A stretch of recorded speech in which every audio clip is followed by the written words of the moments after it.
unconstitutional hoax.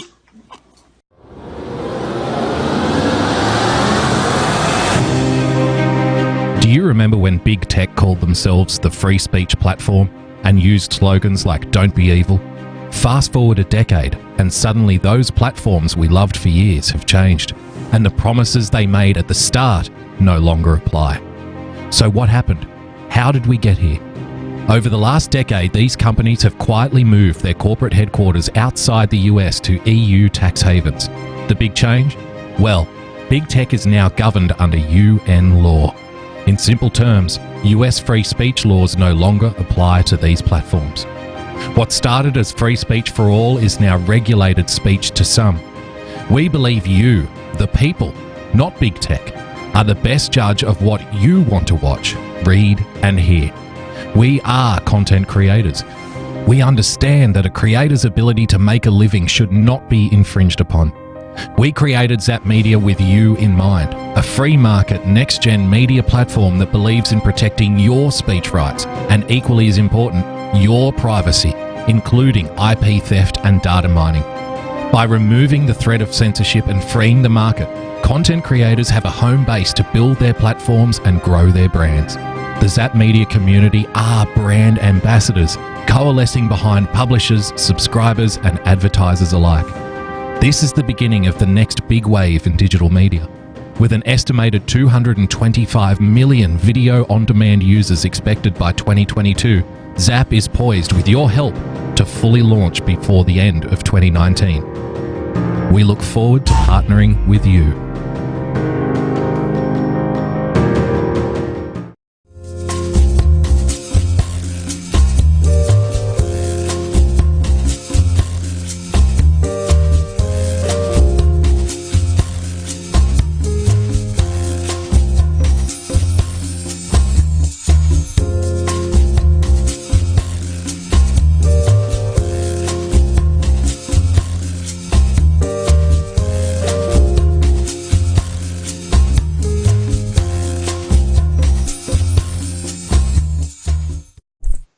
Aloha and welcome to Trust and Verify. One more Sunday night ready to kick this great show off that we have planned for you. But before I can do that, I've got to introduce my friend, my partner, my co-host, the man from the land down under, Boogie. Boogie, what's going on, brother? Not a lot, James. What a week. What a week. I can barely keep up. What have we had? Conspiracy theories, suicides, racism, travel bans going in reverse now. Travel bans. So now the Middle East is stopping people going from America to the Middle East. It's all happening. It's all happening, James. Very busy week. Lots to get through. Thanks, everyone in the chat, for joining us. Thanks for sharing the show out. If you did, if you didn't, well, then we are reneging your invitation. So you're no longer welcome here. You're not allowed over here to speak. Okay, no, plenty to get through, James. On this show, I think what we do better than most people is we track the spiraling of the corporate press over the last 12 months or so. And this week, inside the four walls of the New York Times, James, things took a very drastic turn. Very drastic turn for the worse. Did you hear about this? I did. There was all sorts of malarkey taking place. So if I could open up the floor, if I may, with the New York Times. Sorry for the clipping on this. Jonathan Weissman, New York Times editor, demoted over serious lapses in judgment, James. What were those serious lapses in judgment? He tweeted out this: saying Rashida Tlaib and Ilhan Omar are from the Midwest is like saying Lloyd Doggett is from Texas and John Lewis is from the Deep South. Come on, he wrote in a now deleted tweet. Last week, Mr. Weissman sparked ridicule for a tweet claiming the Progressive Political Action Committee Justice Democrats had backed an Ohio primary challenger, quote, seeking to unseat an African-American Democrat, Joyce Beatty, without acknowledging that the endorsed candidate, Morgan Harper, is also black. You see, because racism is now not pointing out when black people are in the vicinity, James. In a statement last week, the Times says, Mr. Weissman repeatedly displayed poor judgment on social media and in responding to criticism, and the paper was determining how to handle the situation. Mr. Weissman told the Times media reporter Mark Tracy on Tuesday that he respected Mr. I think he would pronounce it Backay, decision to demote him.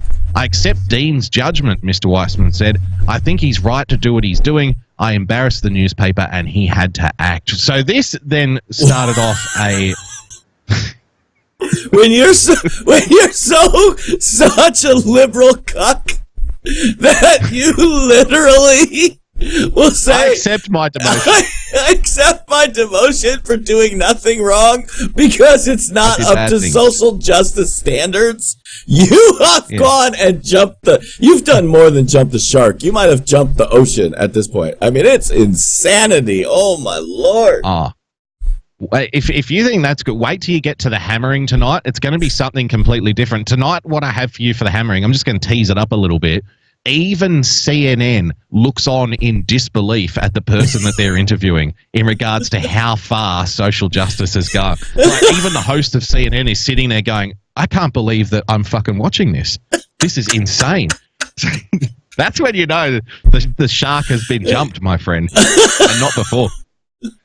Now listen to this. The New York Times unites versus Twitter in a transcript of the newspaper's crisis town hall meeting. So now the newspaper is having a crisis town hall meeting with all of the writers and the editors and the sub-editors. Executive editor Dean Baquet grapples with a restive staff and outside scrutiny, James. What I'm saying is that our readers and some of our staff cheer us when we take on Donald Trump, but they jeer at us when we take on Joe Biden, New York Times executive editor Dean Baquet told his staff in a town hall on Monday. In the 75 minutes of the meeting, which Slate obtained a recording of and which a lightly condensed and edited transcript appears below, Baquet and the paper's other leadership tried to resolve a tumultuous week for the paper. One marked by a reader revolt against a front-page headline and a separate Twitter meltdown by Jonathan Weissman, a top editor in the Washington Bureau. James. On Tuesday, the Times announced it was demoting Weissman from deputy editor because of serious lapses in judgment. Do you know what the headline was that caused all of this turmoil I think so. and introspection? I think I do. I remember that. It was literally like Trump calls for unity. Like, what? Yes. Trump calls for unity versus racism. That was the headline. How dare you! But see, the problem for the Times, this is the article. The problem for the Times is not whether it can navigate social media controversies or satisfy an appetite for hashtag resistance-based outrage, both of which can tell itself are not a job for the newspaper to do.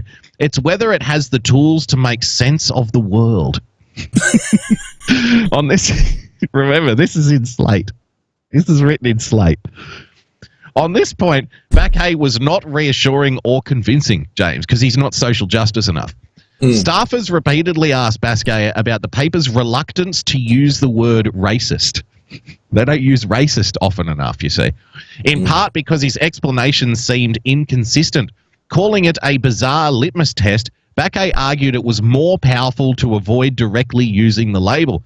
The best way to capture a remark, like the kinds of remarks the president makes, is to use them and lay it out in perspective. That is a much more powerful use of the word. Let's go down here to a little bit of this story, because they were criticized for factually stating something that the president was advocating for, right? President said literally in that speech, we need to unite against racism and bigotry. And he was criticized for putting that on the front page of the New York Times by the readers who said, no, you need to attack Donald Trump because he's causing the shootings because of his racism and bigotry. And he says, well, now he's getting attacked because he doesn't use the word racist often enough on the New York Times website, if you can believe it. One of the staffers asked James, could you explain your decision to not to more regularly use the word racist in reference to the president's actions? And the editor said, yeah, I'm actually almost practiced at this one now. Look, at my own view is that the best way to capture a remark, like the kinds of remarks the president makes, is to use them, to lay them out in perspective. That is much more powerful than the use of the word. The weekend when some news organizations used the word racist, and I chose not to, we ran what I think is the most powerful story anybody ran that weekend. Peter Baker, who stepped back and took Trump's remarks, looked at his whole history of using remarks like that, and I think it was more powerful than any one word. My own view, you quote the remarks. I'm not saying we should never use the word racist. I'm talking about that weekend. You quote the remarks. The most powerful journalism I've ever read and that I've ever witnessed is when writers actually just described what they heard and put them in some perspective. I think that's more powerful. Boo! Boo! Why aren't you calling him a racist, Raw? Don't you know that's inadequate? Don't you know that's inadequate and inappropriate, James? But what is the use of a very clear word for most people? I think that word, it loses its power by the second or third time. This is the editor. I do. I think these words, can I talk about the use of the word lie for a second? And the staffer says, yes, as long as you come back to the racism question. But here we go.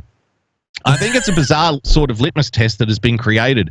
If you don't use the word racist, you're not quite capturing what the president said. I'm going to argue that first off,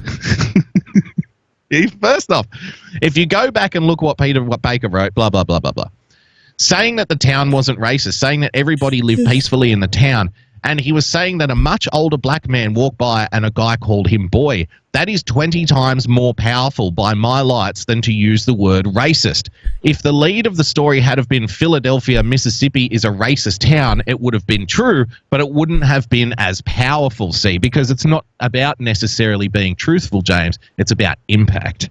That's right. And this is the subtext to what the editor of the New York Times is telling the people who work at the New York Times. Just coming out and screaming racist isn't going to be effective enough to turn people against the president like we all want to do here at the New York Times. So you have to write effective stories, don't you? Because anybody can just throw a label on things. That doesn't work.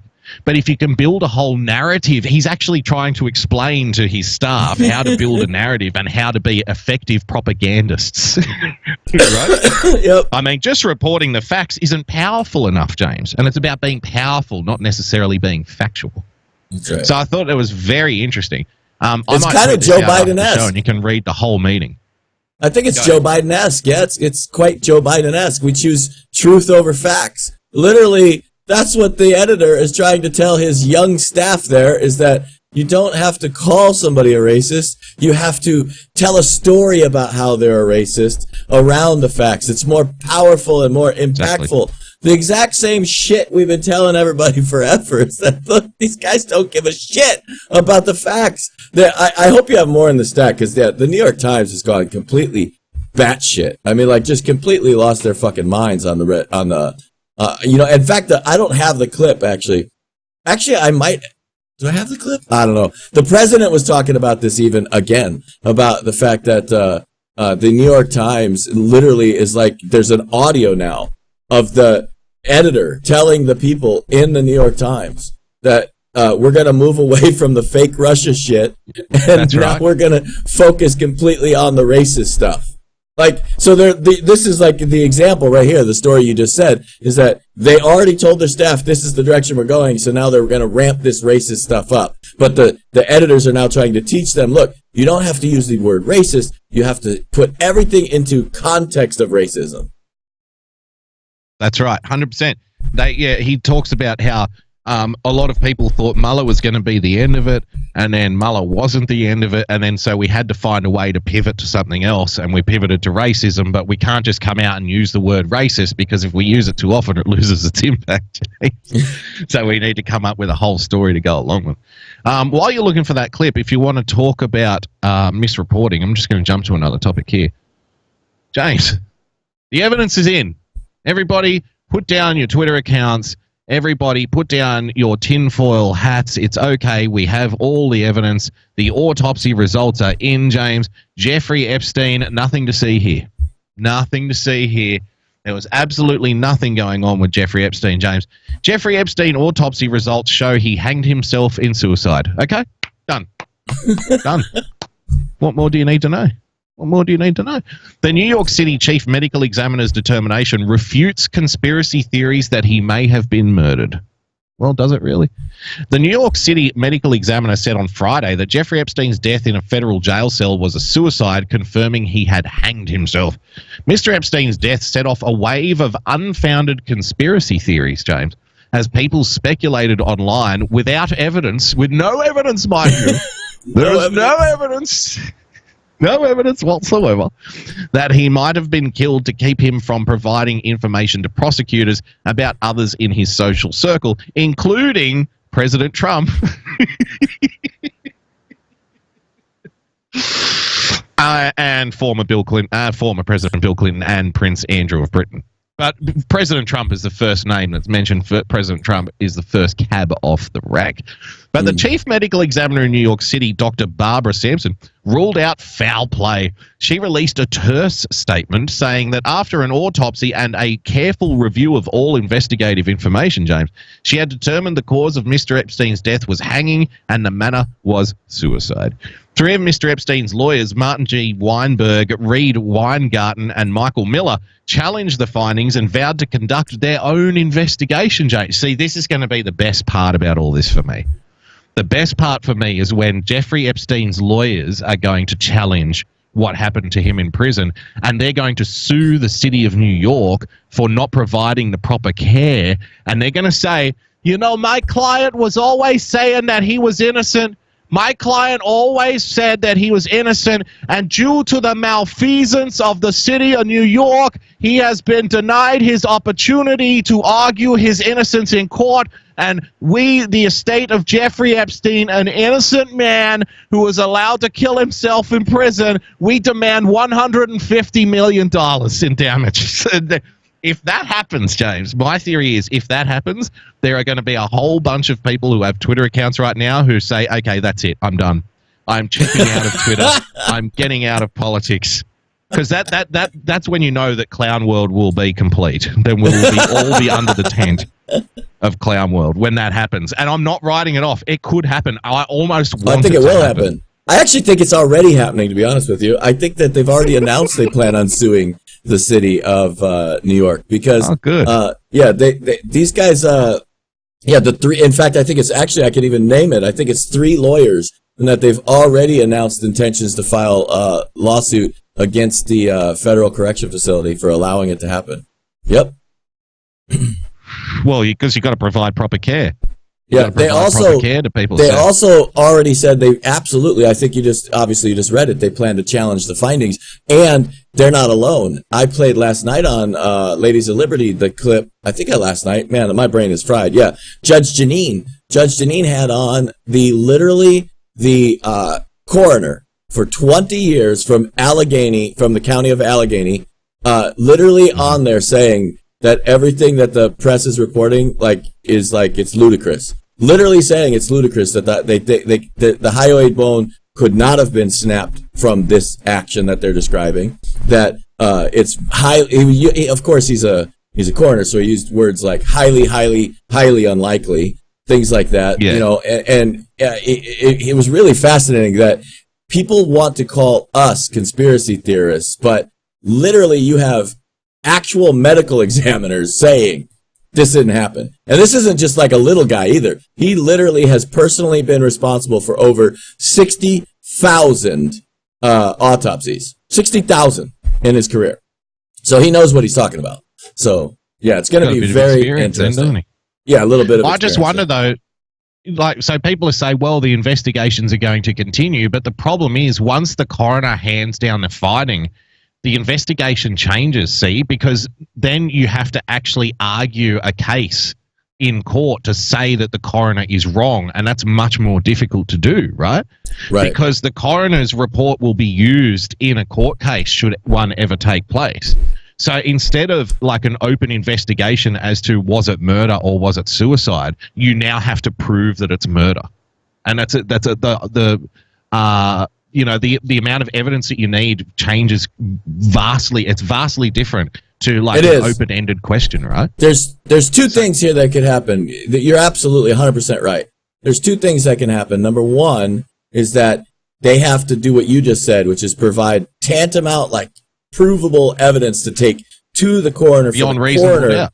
Beyond reasonable doubt to the coroner. So the coroner could change his findings himself. Or you have to have someone that can prove that he's corrupt and acted in a corrupt manner.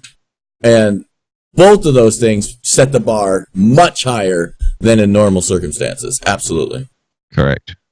Given the lack of explanation, James, this is the article, the high-profile nature of Mr. Epstein's crimes and the disgraced financier's ties to a number of prominent people, wild theories about his death spread across social media from people of disparate ideologies. You see how it's now any questioning is already wild and unhinged and crazy, right?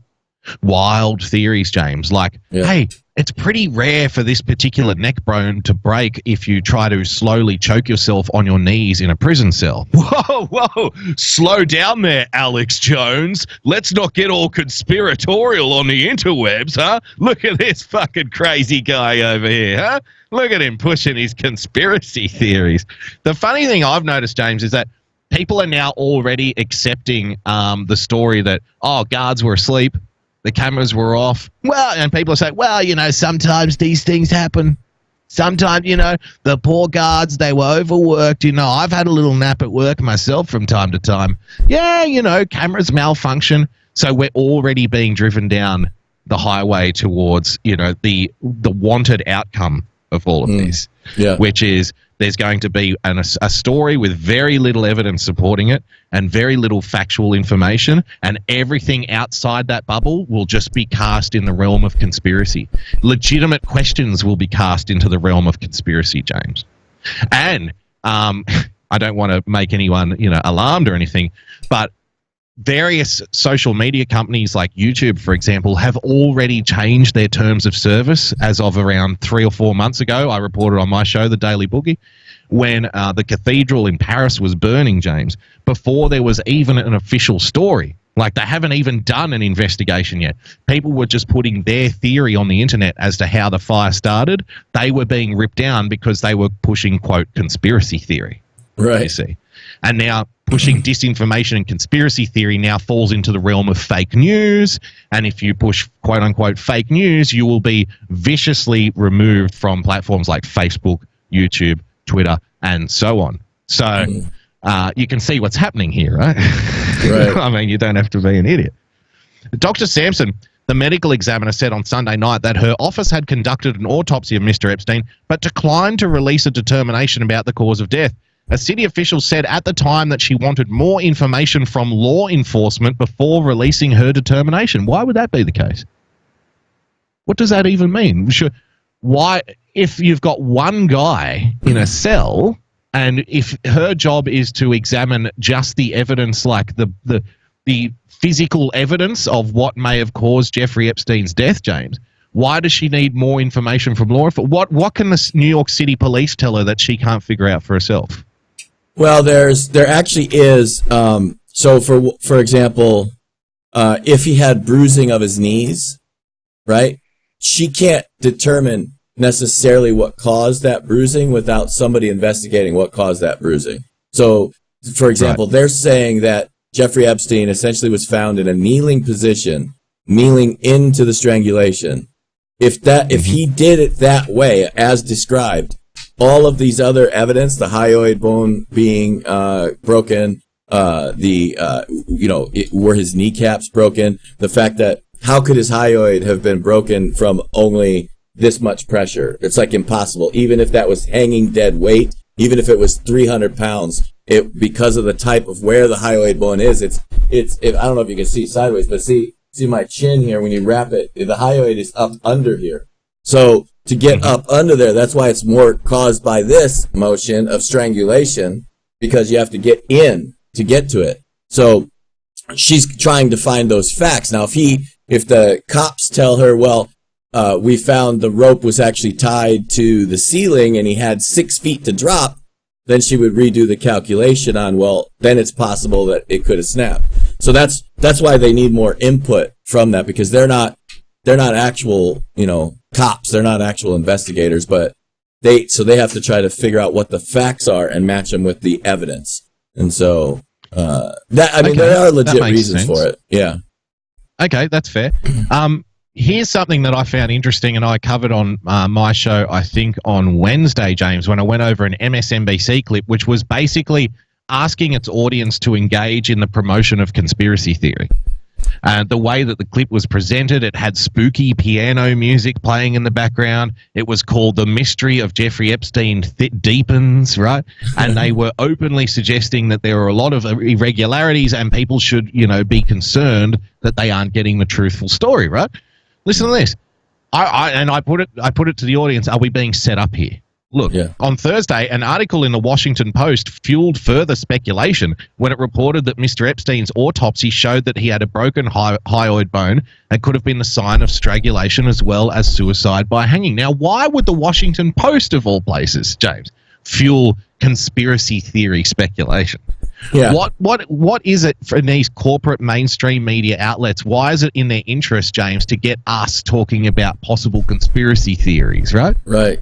Why do you think that might be the case? Yeah. Well, Dr. Sampson and several experts. Sorry? No, I was just going to agree with you and give you some supporting evidence. If our audience didn't see it, go to Dr. Steve Pieczenik's YouTube account, watch his Opus 170, and in Opus 170 he basically describes this scenario where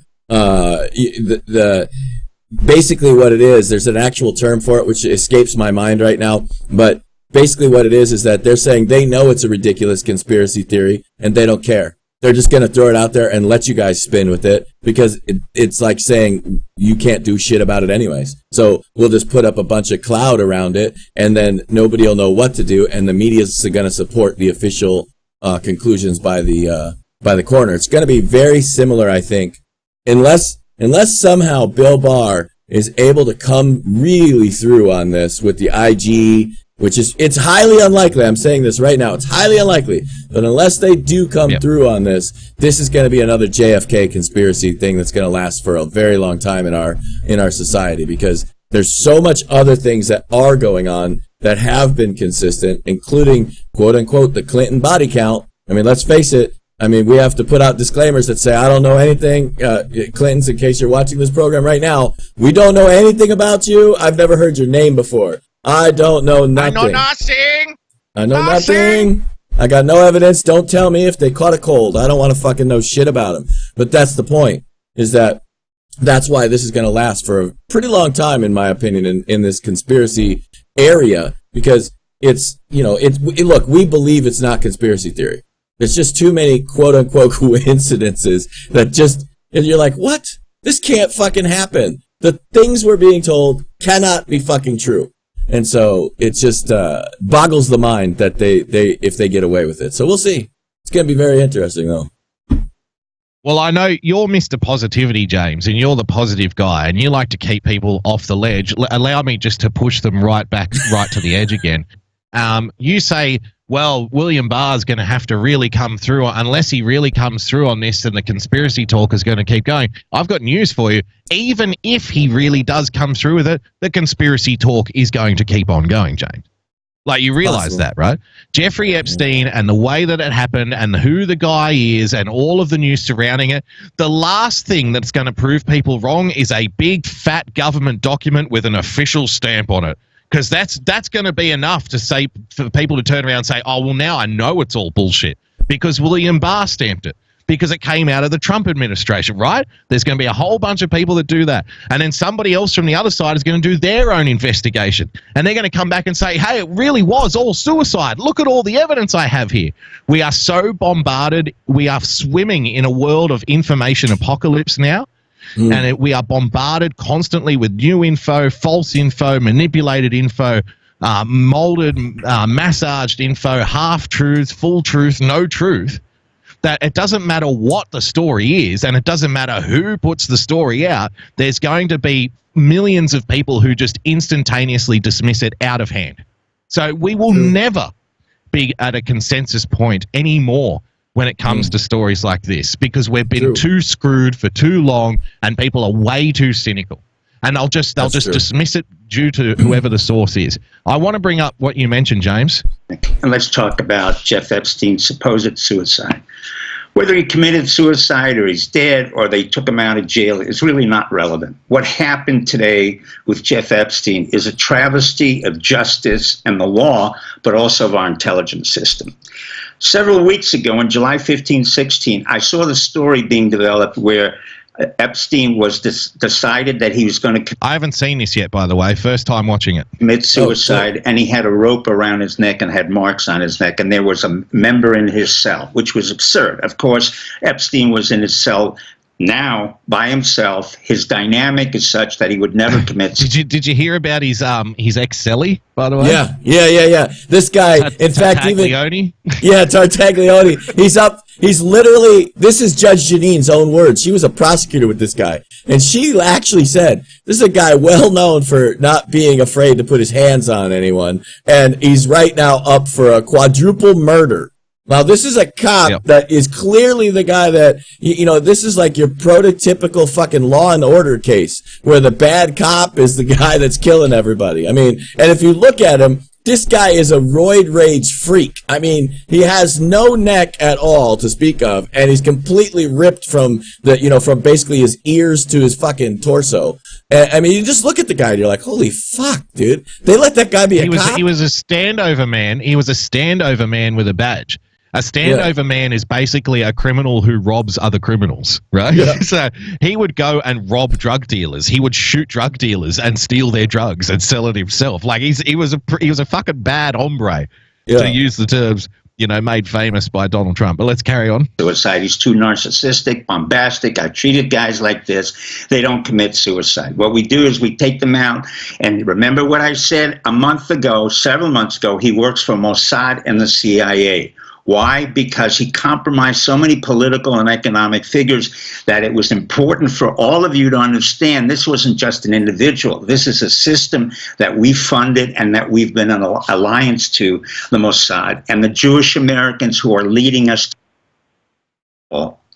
Jeffrey Epstein, as I said to you, is an operative. He's a poor jerk of a low-level Jewish guy who never amounted to anything and was grandiose. The fact of the matter is that he had compromised a lot of people using make-believe money and a fictional background. What really is true is the following, and most of you did not follow this.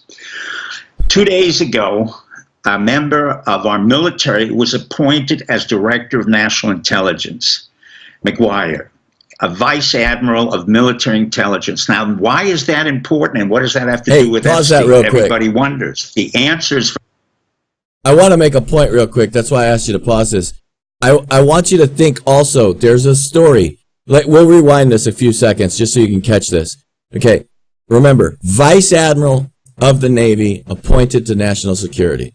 Now, why suddenly, a few days before that, did we have these secret conspiracy leaks on how the Navy was bad and that somehow the Navy was being replaced by the Army because the Navy was complicit in training Al-Qaeda, and we had secret SEAL teams killing people all over the Middle East? I mean, it was some bad shit. Think about, why were they trying to run down the Navy right before a vice admiral gets appointed to the national security director? Just think about it. Or is it national? Is it, I think it's actually the DNI. Yeah, the director of national intelligence. Sorry. But think about that. Think about the timing of these things. And then he's telling you right here what's going on. So sorry about that, Boog. Director of National Intelligence, McGuire, a Vice Admiral of Military Intelligence. Now, why is that important, and what does that have to do with Epstein? Everybody wonders. The answer is very simple. Military intelligence, of which I've been part of for over 4 decades, is the only institution that we can rely on that will not be compromised by the Mossad. In turn, what happened is 2 days ago, Susan Gordon, who was the deputy of national intelligence behind Clapper and others, was not appointed to become Director of National Intelligence. Now, why is that related to Epstein? Because Susan Gordon is Jewish, and she was close to John Brennan, who's close to the Mossad. So Trump, in his wisdom, as crazy as people think, was a fox in the hen house. He knew exactly to go away from the CIA and the civilian intelligence and bring in military intelligence. So there you go. Now think about people that. are asking for that clip. Yeah. If you just put in Opus 117 Epstein, then it'll come up in YouTube. Did you want it to keep going, or do you want to leave it there? Or? It's up to you, but I just wanted to make this point, is that military intelligence. Now, think about this. Everybody that watches this program probably believes this statement that I'm about to make. If it wasn't for Admiral Mike Rogers, we would be fucked. If it wasn't for General Flynn, we would be fucked. These people are the people that made sure that Donald Trump knew what the fuck was going on long before he ever even was inaugurated. And so when you understand that military intelligence has been the background guys, has been the guys making sure Donald Trump knew about the shit that the CIA was doing, that caused Secretary Pompeo to go in to clean up the CIA. Think about what we were talking about at the beginning, how there needed to be a plan to clean out the CIA. Think about how then Mike Pompeo, now remember, who controls the CIA from the deep state? State Department. And that's a very understood fact in our country. And so where does Mike Pompeo go? He goes from CIA to State Department. If you don't understand that the military intelligence is on our side, you've not been paying attention since the very beginning. And so when I see stuff like this, that really resonates and connects a lot of dots for me. Okay. Well, I had this article just randomly up, and this might you might be able to bounce off this. I don't know, because I sort of defer to you when it comes to these kinds of things. Trump and senior aides discuss withdrawal from Afghanistan as talks with Taliban advance, James. Now, on the surface, seems like a pretty shallow picture, but when you play it against the backdrop of what we've just been discussing, maybe there's more to it. I'm not sure. US negotiators have made significant advances in recent talks with the Taliban. The two sides are close to announcing an agreement on an initial US troop withdrawal, along with plans to start directing discussions between the militants and the Afghan government, according to the American and foreign officials. Now, I don't want people to take this the wrong way. Don't take this the wrong way, but this could only be described as yet another war that the United States has lost since World War II. If anybody can actually show me a war that the United States has won since World War II, and we're part of that as well, then please do. But I think you'll find if the Taliban is still existing and is now negotiating with the US to get the US to leave Afghanistan, it seems like they outlasted you. Sorry to be the bearer of bad news. President Trump met Friday with cabinet officials and other senior national security advisors for a briefing by Zalmay Khalilzad, James, the chief U.S. envoy to the talks. Attendees at the meeting held at Trump's New Jersey golf resort. Are the Afghanis big on golf? That's news to me. I don't know. Are they golfers? There isn't a lot of grass there. Secretary of State Mike Pompeo, James, Defense Secretary Mark Esper, Joint Chiefs of Staff Chairman Joseph Dunford, CIA Director Gina Haspel, and White House National Security Advisor John Bolton. An initial withdrawal under the proposed deal would include roughly 5,000 of the 14,000 U.S. troops in Afghanistan. In exchange, the Taliban would agree to renounce al-Qaeda and bar it from activities such as fundraising, recruiting, training, and operational planning in areas under Taliban control. Yes, the Taliban still controls large chunks of the Afghan country. A statement after the meeting offered no details, with Hogan Gidley, the principal deputy White House press secretary, saying only that, James, discussions centered around our ongoing negotiations and eventual peace and reconciliation agreement with the Taliban and the government of Afghanistan. In addition to the withdrawal, the agreement is expected to include a statement of Taliban willingness to sit down with representatives of Afghan President Ashraf Ghani's government to develop a political framework for peace, something that has been a long sticking point in the US-Taliban talks. Is there anything to get out of this? Really for me, your initial thoughts. For me, it's look, Afghanistan was a boondoggle to begin with. We never should have been in there in the first fucking place. That was kind of the whole point. It was the point of the president before he was elected. We all knew he was going to find a way to get the fuck out of there. We can learn a lesson even from Russia, how they lost all their wealth. In fact, the president just today made comments to 20 that years. fact. Yeah, I mean, we're there for 19 fucking years. For for no fucking gain. Like what? Who would want to control Afghanistan other than the CIA and the poppy fields? I mean, come on. Like nobody wanted to be there to begin with, and we don't want to lose any more of our men and women over there when it's unnecessary. And so the Afghanistan government, it's more like this. Donald Trump is playing the middleman negotiator between Afghanistan and the Taliban. He's like saying, look, you guys don't want to go kick out the Taliban. We're not going to send our men anymore to die for it. You guys want to negotiate how you guys want to chop up your country? Cool. We'll help you chop up the country, and we'll maintain security forces. Now, a lot of people think that this means everybody out. No. He literally said, we are going to maintain all intelligence gathering equipment and personnel in the region for perpetuity, so that we can't be blindsided, so that we cannot be taken by surprise. So we're still going to be gathering all the intel in there. We're just not going to send our men and women to die for territory that it doesn't benefit us at all.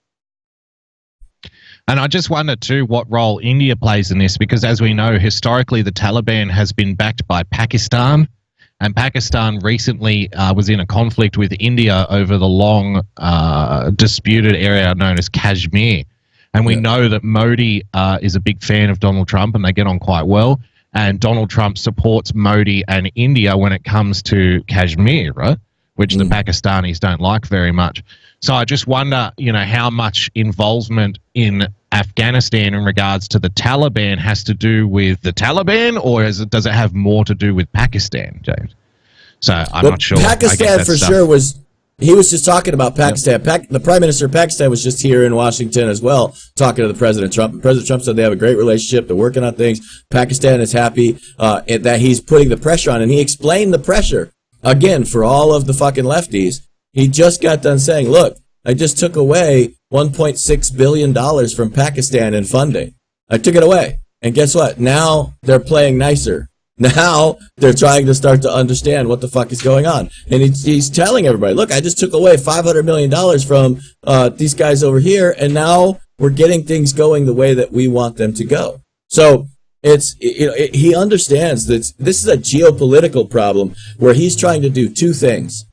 Stabilize the world and get American troops the fuck out of harm's way, and do it. How do you balance those two things to the best possible degree? And that's what he's doing. So that's why finance is a very big deal. Most of us have been talking about this for decades, not just years, not just months, decades, about how our politicians have been selling us to the highest bidder. You and I have talked about this forever, the Lima Declaration. Yep. Like, this is a document from the fucking 70s. These guys, this was deliberate. It was a worldwide plan to make the American tax-paying middle-class person support the rest of the world while we diminish the power of America. Just think about that. It's in black and white. They all signed onto it, including America. It's decades that we've been talking about this. It wasn't just America. It was to reduce the power of the industrialized world, because the belief then, remember, we just came out of World War II, and the belief was then, if this is where globalization stems from, okay? And there's a couple of ways you can look at it, but let's do real talk here. Yeah. There's a conspiracy theory aspect, but only in so much as people really haven't bothered. Like, the reality is far scarier than any conspiracy theory when it comes to globalization. Absolutely. The belief was that if we reduce the power of the industrialized world and send out our industry to the third world, James, then the industrialized world will have to buy the goods that they used to make themselves from the third world, which will raise up the third world, bring the industrialized world down, and kind of level the playing field. That kind of rhetoric. Yeah, but socialism. The belief was, if we can make everyone interdependent, economically interdependent, then we reduce the likelihood that there's going to be another world war, because attacking another country will hurt you as well, right? Because it'll hurt your economy if you attack somebody else. Like, you're not going to bomb your own factories in some other country, essentially. But of course, the scary part is that whether they were thinking about it or not, or whether they knew it would happen, of course, this leads to just mass corruption on a grand scale, because now you have unelected bureaucratic bodies picking favorites, basically, and deciding which industries get, cheap labor, which countries have higher regulations, which ones do not, which ones have barriers to marketplaces and stuff.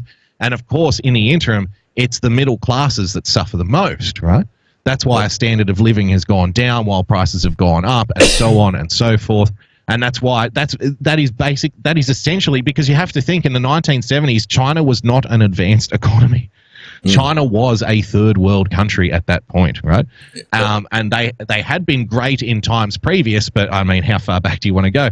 Basically, China was left behind because they didn't invent glass, believe it or not. There's a little history lesson for you. It sounds ridiculous, but whilst they invented gunpowder and firecrackers and all this other stuff, because they didn't discover glass, that's why all their lanterns were in paper. See, the invention of glass meant a whole new slew, like a whole new arm of invention that came after glass. That's where Western Europe went into the stratosphere, and China was left somewhere in the 1500s for the next 300 years because they didn't invent glass. But read up on it, it's fascinating. But just more on the economy, James. You might like this. I know you've been talking about the economy a lot lately on your show. American consumers are holding up the global economy. I already had this lined up. Like, this was pre-show. We're not doing this on the fly. But for how long? American consumers are increasingly propping up the global economy, James, an enduring source of strength that is helping keep the United States out of recession and drawing sharp contrast with the rest of the world. But as a number of signs point to a possible downturn in the United States, economists are growing more skeptical that consumers will continue to open their wallets as freely. A failure to do so could hasten the arrival of the first US recession in a decade. Low unemployment, rising wages, and easy credit have given consumers the confidence and ability to spend in recent months. There's a little backhanded compliment to the Trump administration right there. Right. Yeah. It's like, well, yes, we have low unemployment, rising wages, and easy credit, but that's because Donald Trump is trying to drive us into a recession. That's why he's doing such a good. That has proved crucial as spending by U.S. businesses has declined, U.S. manufacturing has fallen into a funk, and the economies of other large countries, including Germany, have begun to shrink.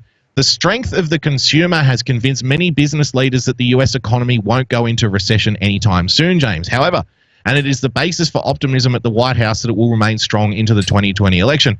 Probably above all else, the consumer is doing incredibly, President Trump said on Thursday, yet a number of developments could shift this view. The US stock market, which saw its largest one-day decline of the year Wednesday, has proved highly volatile as Trump's trade war with China has escalated. Here we go. Bond markets, which have a strong track record of predicting recessions. Who buys bonds anymore?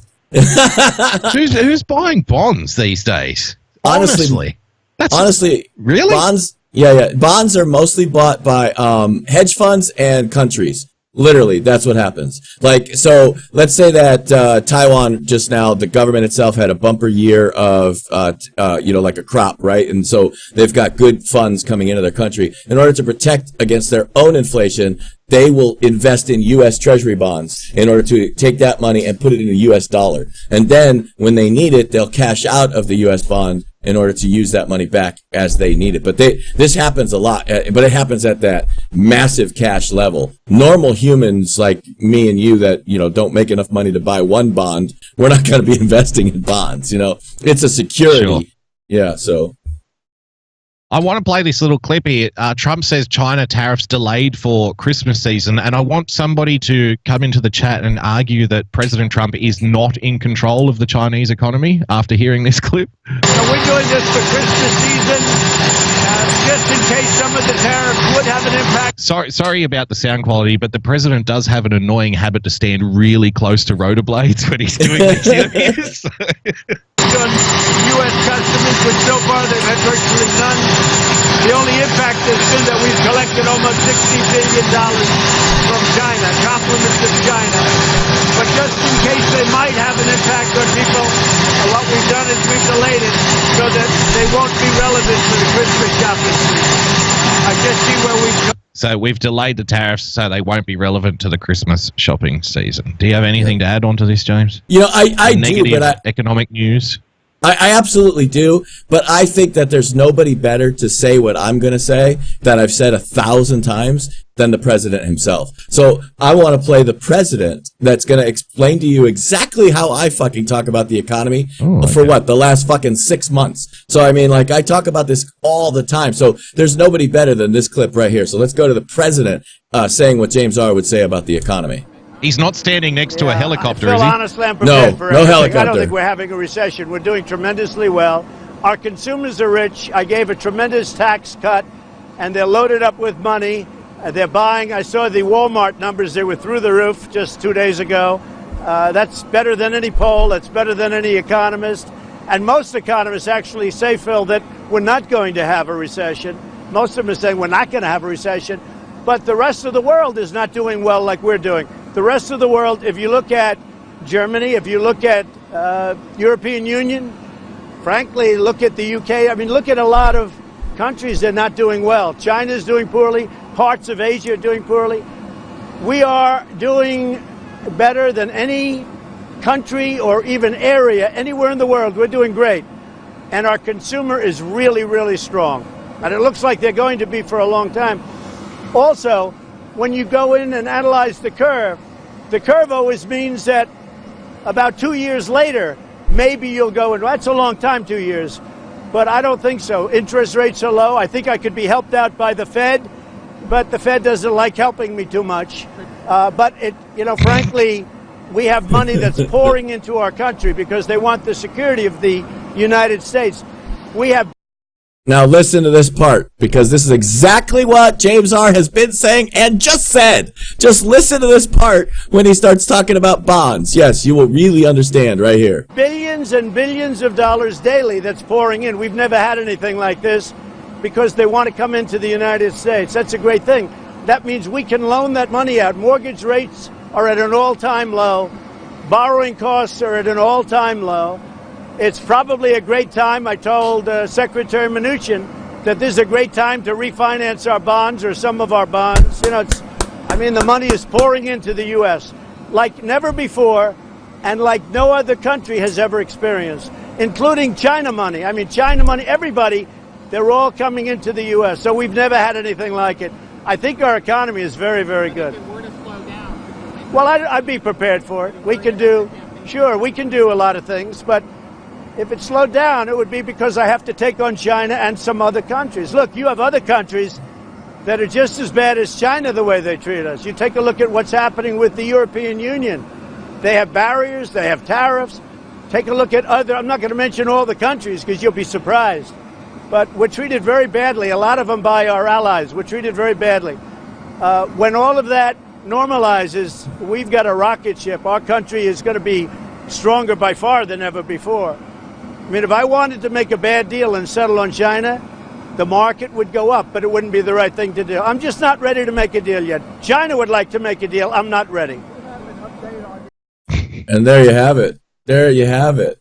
Do you understand? Just one thing, James. Just one thing before you get into it, James. Maybe you can confirm this or not. I heard the other day that Japan is now the biggest holder of American debt and not China. That just happened last week. Did you know that? I did not know that. I'll have to do some research on that to find out, because that would be interesting. That would be interesting, and that would tell me that that's part of what Shinzo Abe and Donald Trump put together as a plan. Now, I don't know that that's a fact, but I'm going to assume it's a fact right now because you just told it to me. So let's assume that happened. Then I go back in my mind and I start thinking about, okay, what was the president doing with Shinzo Abe? When, where, and how? What were they talking about? So what we want to do is get control of China. How do we get control of China? Well, we have to relieve pressure. How do we relieve pressure? Okay, Shinzo, here's what you're going to do. You buy up as much of my debt as you can possibly get. I'll give you a better trade deal. Oh, guess what was announced right away? Shinzo Abe and Donald Trump had the best new trade deal already done, bilateral, within 3 months of him becoming president? So this is when I start looking at how these things lined up and why they lined up. And I start to understand that Japan helping America solve the China problem. Japan helping America solve the North Korea problem. Japan helping America with the South Koreans. South Koreans helping America to solve the China problem. Like, all of these things connect, okay? It's always, always, always the economy. It is always the economy. That's why it's understanding the economy is hugely important to understanding all of the politics of the entire planet. Because it's all about eating. It's all about natural resources. It's always been, it always will be. It doesn't even matter if the country is socialist, communist, imperialist, or communist, or capitalist. It doesn't matter. At the top, at the country level, every country on the planet is a capitalist. They're all playing capitalism because they're trading this for that, for this for that. That's how it works. You just reminded me. I wish I could play it. Maybe we should play it. That scene from Network where he's like, you know, there are no ideologies. There are no nations. There are no peoples. The world is one vast ecumenical holding company. What do you think the Soviets do when they go into their meetings? Do you think they talk about communism? No. They pull out their forward projecting financial charts and, you know, and they organize debt. Like, everybody's a capitalist at the top. But there you have it. From the 15th of August, James, Japan surpasses China as largest foreign holder of U.S. treasuries. Japan has 1.12 trillion, China 1.11 trillion. So there you go. That's awesome. I would think it would be better in the hands of a friendly country than China at this point in time, wouldn't you? Yep. Can we change tack a little bit here? Sure. Sorry, go ahead. No, I said, yeah, sure, of course. Okay. I want to talk about election campaigns. And now I want to talk about, people are saying, play the clip. What a segue. Okay, you know what, James? Talk for 2 seconds and then I'll pull the clip up. All right, how about that? I'll ping you on the clip. All right, let's play the clip.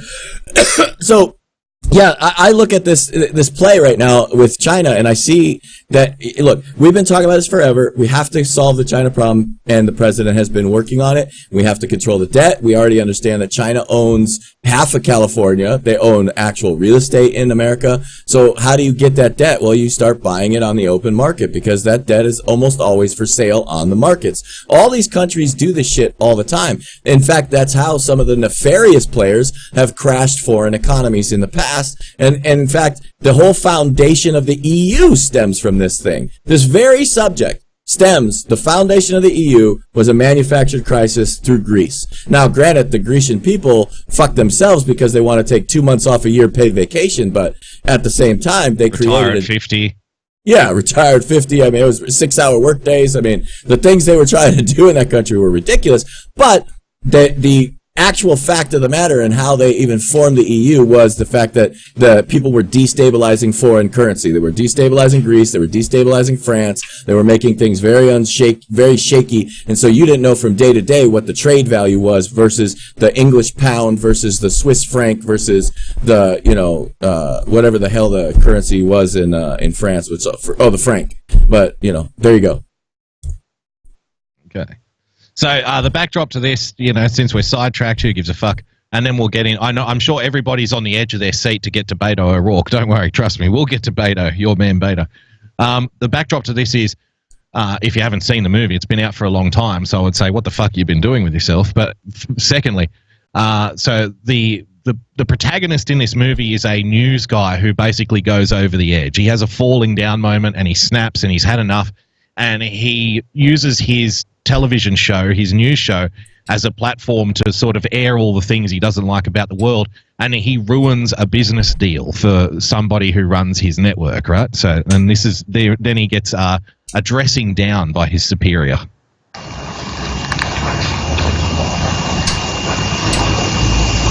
You have meddled with the primal forces of nature, Mr. Beale, and I won't have it. Is that clear? I think you merely stopped a business deal. That is not the case. The Arabs have taken billions of dollars out of this country, and now they must put it back. It is ebb and flow, tidal gravity. It is ecological balance. You are an old man who thinks in terms of nations and peoples. There are no nations. There are no peoples. There are no Russians. There are no Arabs. There are no third worlds. There is no West. Back in the 70s, they were talking about globalism, right? This is what we're talking about here, right? There is only one holistic system of systems. One vast and immane, interwoven, interacting, multivariate, multinational dominion of dollars. Petrodollars, electrodollars, multi-dollars, Reichmarks, rins, rubles, pounds, and shekels. It is the international system of currency which determines the totality of life on this planet. That is the natural order of things today. That is the atomic and subatomic and galactic structure of things today. And you have meddled with the primal forces of nature. And you will atone. It's brilliant, isn't it? You will Never gets atone. old. You will atone. I want to do. I do want to make a quick point though, and it's illustrated perfectly in that little speech you just saw. Is what have I always told you about what is real wealth and where does it come from? Natural fucking resources. That's it. That's the whole world, and that's what he's talking about there. When he's talking about currency, currency equals food. That's what it equals. It's all that balance. That's why you have to understand what's going on, right? Because ultimately, we have to eat. If humans cannot eat, nothing else matters. Nothing. Not your iPads, not your fucking TVs, nothing. That's where the basis of your entire economy is natural resources, period.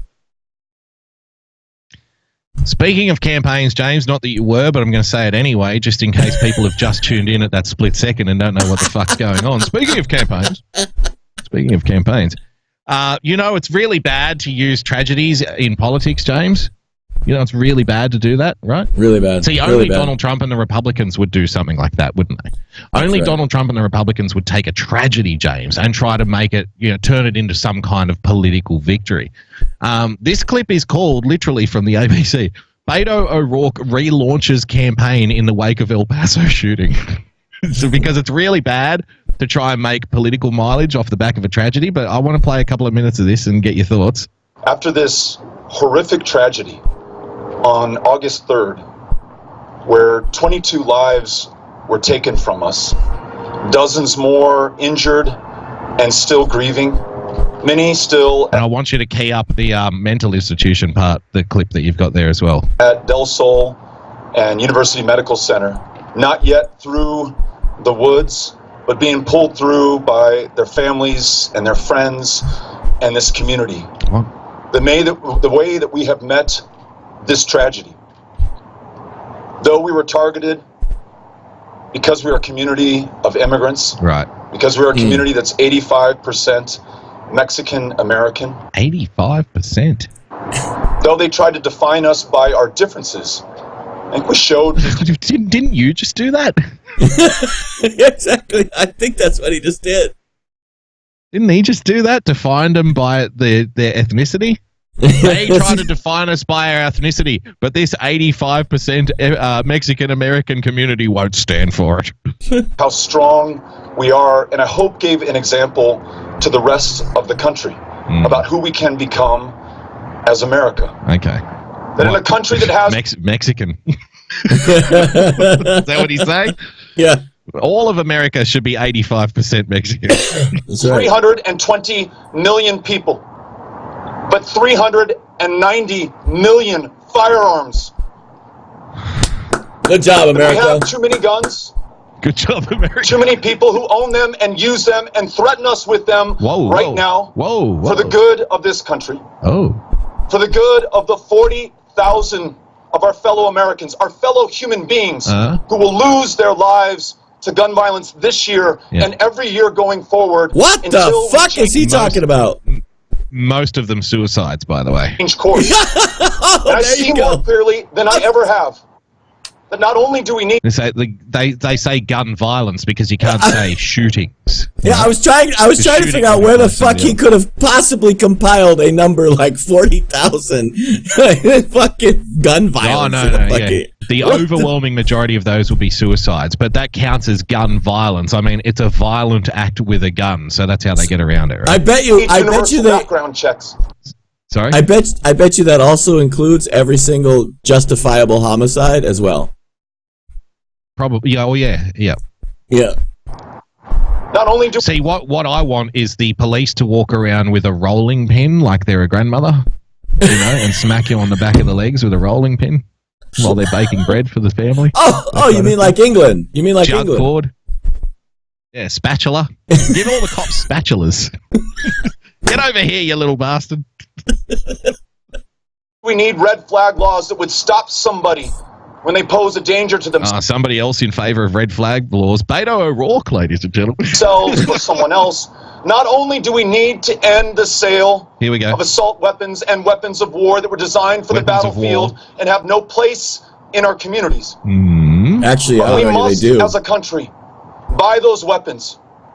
Right. Take them off the streets altogether. There are millions of them today, and their ability to inspire terror, to make our kids and your kids afraid to walk into that classroom.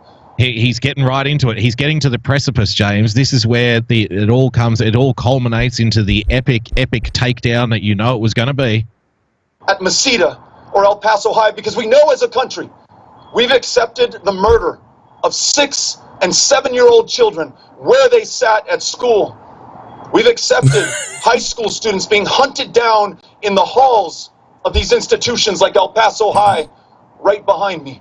Wait for it. It is time for us to be bold, to stand together, to stand up against those interests who would prevent us from saving the lives of our fellow Americans. There have even been some who've suggested that I stay in Texas and run for Senate. But that would not be good enough But you lost. for this community. That would not be good enough for El Paso. That would not be good enough for this country. We must take the fight directly to the source of this problem. That person who has caused this pain and placed this country in this moment of peril. And that is Donald Trump. There you go. Oh my God. So, real quick, I got to give a shout out to basically the entire chat room that is saying, Beto Mitchell. He sounds like Bill Mitchell. What a douche. The same crap Bill Mitchell is spewing. I mean, this is just endless comments in here. Bill the Beto Mitchell. Like, I think he licks cow balls for real. Like, the fucking chat room is off the fucking chain, and I agree. So does the president. Let me show you. Hold on one second. First, let's start with this. Since they want to talk about guns for the battlefield, there you go.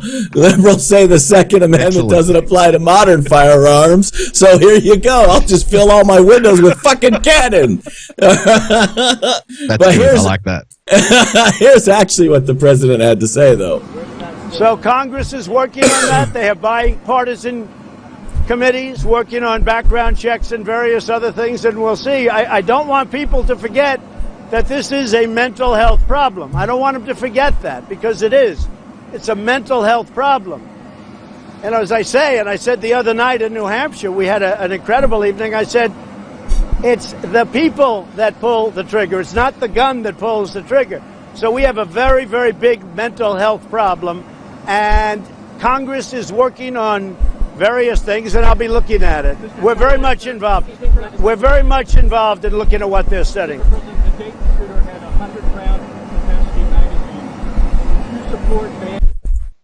I know you can't hear what the reporter's saying, so I'll fill that in right there. The reporter is saying, Mr. President, the Dayton shooter had a 100-round magazine. Would you support restricting high-capacity magazines? Let me make a quick point before we get back to the president on that. I've already described this before. In almost every single case of semi-automatic anything, from a fucking 22 handgun to rifle, it's almost as fast to change magazines, no matter how small you make them, as including revolvers. A good trained revolver person can basically shoot, reload, and land the targets with the same speed and accuracy as someone with a 9mm. It's all training. And they have speed loaders for revolvers. There's virtually nothing at all that would change the rate of fire other than the gun.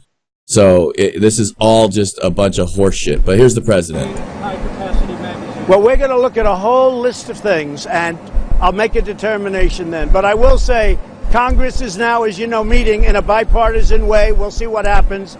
A lot of things are happening on the gun level. A lot of things are happening. But you have to remember also it's a big I was talking about mental institutions. They closed so many, like 92% of the mental institutions around this country over the years for budgetary reasons. These are people that have to be in institutions for help. I'm not talking about as a form of a prison. I'm saying for help. And I think it's something we have to really look at, the whole concept of mental institutions. I remember growing up, we had mental institutions. Then they were closed in New York, I'm talking about. Many of them were closed. A lot of them were closed. And all of those people were put out on the streets. And I said, even as a young guy, I said, how does that work? That's not a good thing. And it's not a good thing. So I think the concept of mental institution has to be looked at.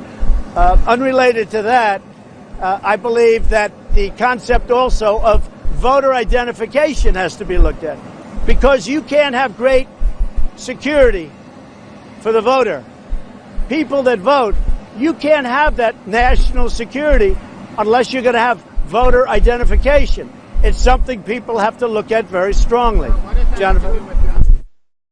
And there you have it, the president in his own words talking about what they're really trying to accomplish and what they're doing in Congress. And I know people are frustrated and upset and don't want to hear the words fucking bipartisan, but let's be realists in this world, is that right now everything has to be through the bipartisan prism. And Donald Trump is playing political football here, and he's winning.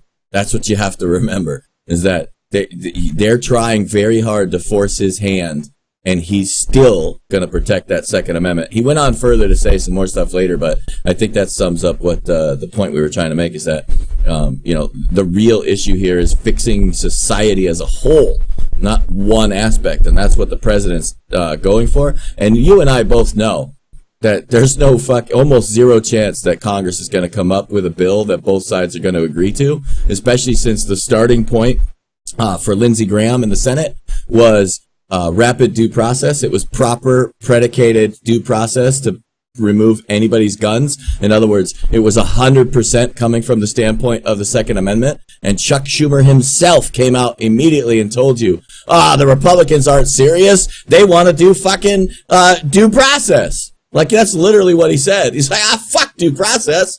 So there you have it. That's where we're actually at. Well, and I like the fact that he's somewhat changed his messaging. We spoke about this a little bit before the show, James.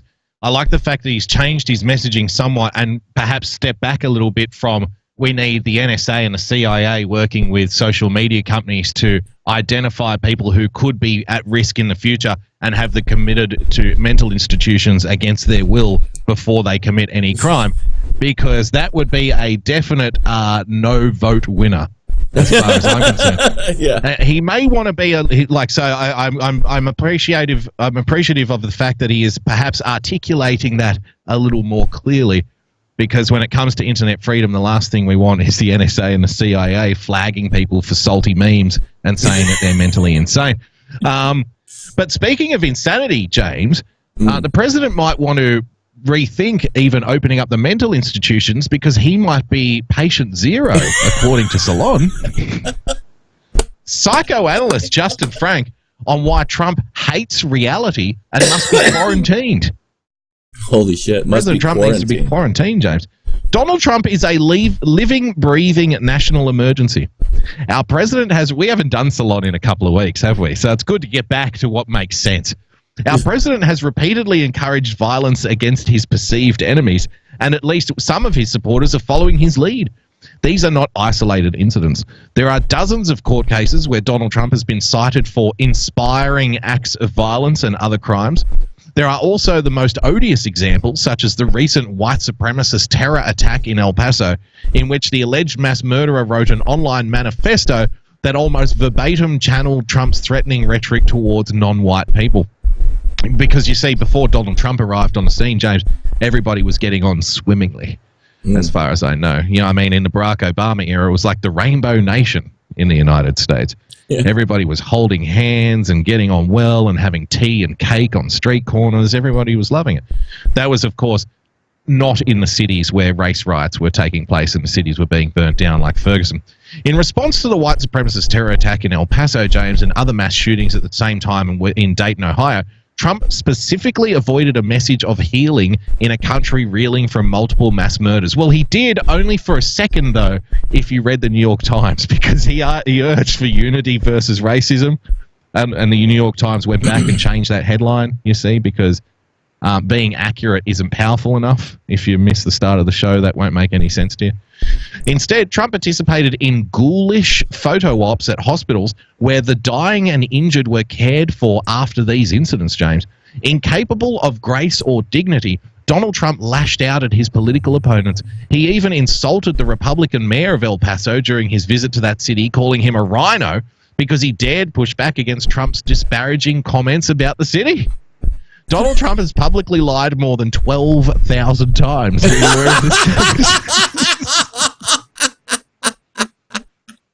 Yep. Since becoming president. Pardon me. An average of 13 lies a day. So we've averaged it out 13 lies a day. Yeah, he's going at a tremendous clip. These lies have created a cult-like alternate reality for Trump and his supporters, James. And then there is the Mueller report, which, in addition to detailing Trump's repeated efforts to obstruct justice and his de facto conspiracy with a hostile power, what's a de facto conspiracy? Is that the kind of conspiracy when there is no conspiracy, Jack? I guess. Yeah. Or he used to. I guess he's not married to the theory; they're just living together. Is that what it is? Yeah. Donald Trump is the common denominator across these events. His mind is the unifying factor. Why are so many Americans in the general public and the news media still unable to comprehend Trump's bad, dangerous behavior, James? How are Trump's mental health issues influencing his supporters? So not only is he mad, but he's making everyone else crazy as well. That's the real gift here. Yeah. Given his habitual breaking of social norms, guys, because we now all of a sudden we want to uphold social norms. Right, on the far left. Now, all of a sudden, it's like, well, you can't change social norms. Aren't we celebrating the fact that 10-year-olds are wearing hot pants and jiggling their butt for old men at gay pride parades these days? Like, I thought we were, now we love social norms, right? We don't want to break social norms. Got transvestites giving fucking poetry readings at libraries for small kids. Like, what the fuck is going on? Oh, Donald Trump's breaking social norms. What? Including sexual assault, financial corruption, and extensive obstruction of justice. Is Donald Trump even capable of feeling shame or guilt, the author asks, James? Does Trump feel any empathy for the people he is hurting, especially the migrant and immigrant families being separated or abused in border facilities? What would have become of Donald Trump had he not been born into an affluent white family, privilege? Wait. Are they literally trying to? Are they trying to separate migrants from immigrants? Is that like now a subcategory? Yeah. Yeah. Because now I guess migrants are the ones that come illegally and immigrants are the ones that come legally these days. Well, then why the fuck are the legal ones in the fucking detention facilities? I don't understand. I don't get how they're trying to manipulate that sub-contents. It doesn't make sense. There is a part of Donald Trump that has never really believed that he is president. This is the psychoanalyst, James. It's almost as if Trump does not know that he is president of the United States because he's an actor. Talk about pushing conspiracy theories. Unconsciously, Trump is so identified with his role in The Apprentice that he has had to written out parts that he recites. When he's left to his own devices, he goes off script, as it were. Trump has always been scripted, this guy says.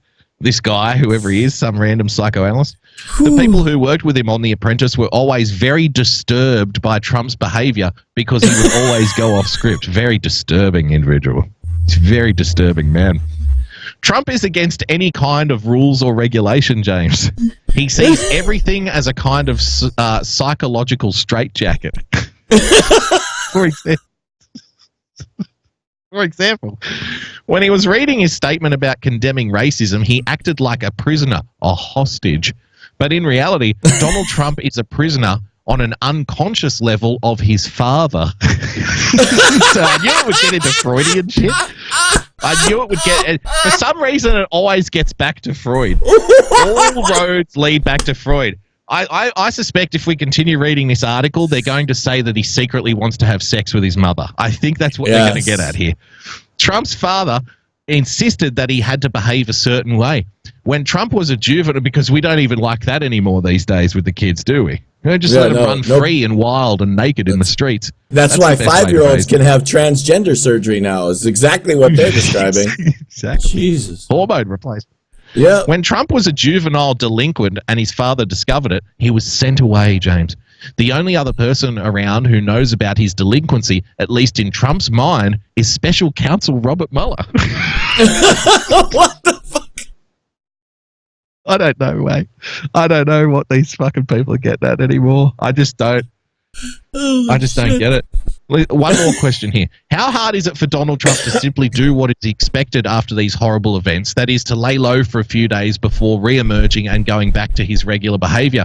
He could go back to his attacks and other vile behavior later on. All of that was expected was a few days of pretend decency. So here you have people who write in the press, who call themselves journalists, who actually are begging for politicians to do fake empathy, even though they know that it's fake, right? Yep. Even though that they know it's a pantomime, they're begging for the pantomime. But they say that Donald Trump is the pantomime because he's too unpantomime-like, because he's too real, because he really will just come out and say it. So they say that he's the fake one because he's not engaging in the fake pantomime. Can you follow this logic at home? It's very confusing, I know. He can't, James. This is the answer. He can't. You think it's a choice. Donald Trump cannot act another way. He's unable to because he becomes enraged at anything that restricts him. Trump wants to be able to grab women whenever he can. Trump wants every golf ball to go in the hole.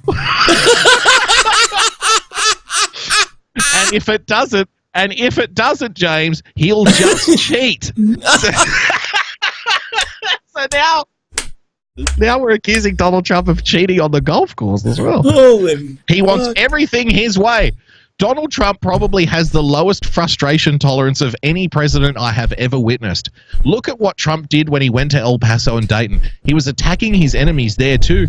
Donald Trump cannot help but act this way. It is who he is. Anytime Trump is at all criticized, there are expectations put on him regarding his behavior. It makes him very upset. Donald Trump hates rules. Okay? Thank you. We all fucking hate rules. Jesus Christ. I love how they start. The entire premise, basically, of this article is that Donald Trump's an actor, but then at the end of the article it says he can't act. So wait a minute. Right. Is he an actor or is he not an actor? I don't get it. Like this person needs to be on the psychologist's couch every day. Not once a week, every day. You know, James, everything is phony about this president. I mean, the fact that he doesn't do the phony empathy thing like all the other politicians does just proves what a big fat phony he is. I mean, he's an actor. He can't even act properly. He can only be himself, and he can't act phony. I mean, what an actor and a phony, am I right? Am I right, huh? And the people watching it just like got their jaws open, looking at each other going, are you following this? Are you following this at all? I've got no idea what this person's talking about. This is a fun one, James. One of my new favorites, Nicole Wallace. MSNBC panel suggests Trump removal due to Alzheimer's. Now he's got Alzheimer's too. Let's go there because at least we know he doesn't cheat at golf. He just forgot how many shots that he had. Hey, did I have 2 shots to get to the green? No, Mr. President, you had 5. No, I'm pretty sure I only had 2. I only remember 2 shots to get here on this par 5. York Times did. I read this in the open, but I'll read it again. The speech, as Phil Rucker said, typically rambling, veering on and off script, seemingly at random, over an hour and a half. He repeated points he had already made earlier in the evening as if he did not remember already making them. Because politicians definitely don't do repetition, James. Never. You know, when you're in politics, the last thing you want to do is repeat your point to drive it home. You know, when you're trying to drive home a point, the last thing you want to do is repeat it in politics, especially for politicians. Because repeating a point to drive points home is something that only politicians would do if they were repeating points. Why? Got to drive it home, especially when you're in politics. Am I repeating myself? I'm trying to drive home the point that only politicians would repeat themselves constantly in order to drive home points. In politics, repeating themselves to drive points home in politics. That's what politicians do, repeat themselves. Bravo.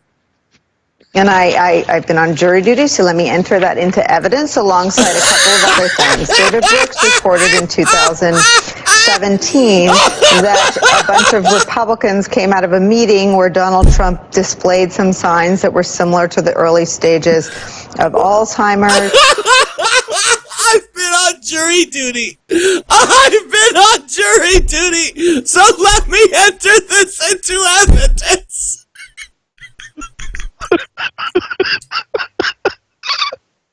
Holy shit! Expert.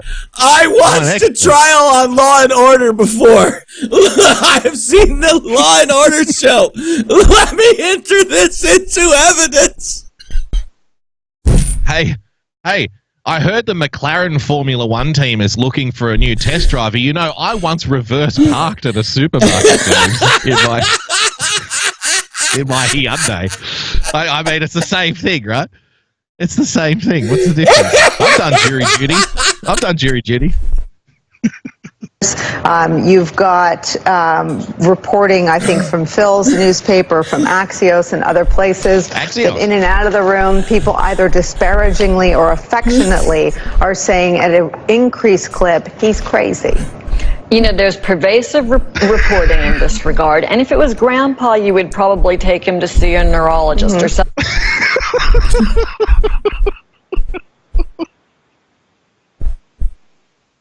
Oh my God. I mean, the audacity, like, all jokes aside, the audacity that these people have to call anybody crazy at this point is just fucking, it's beyond me.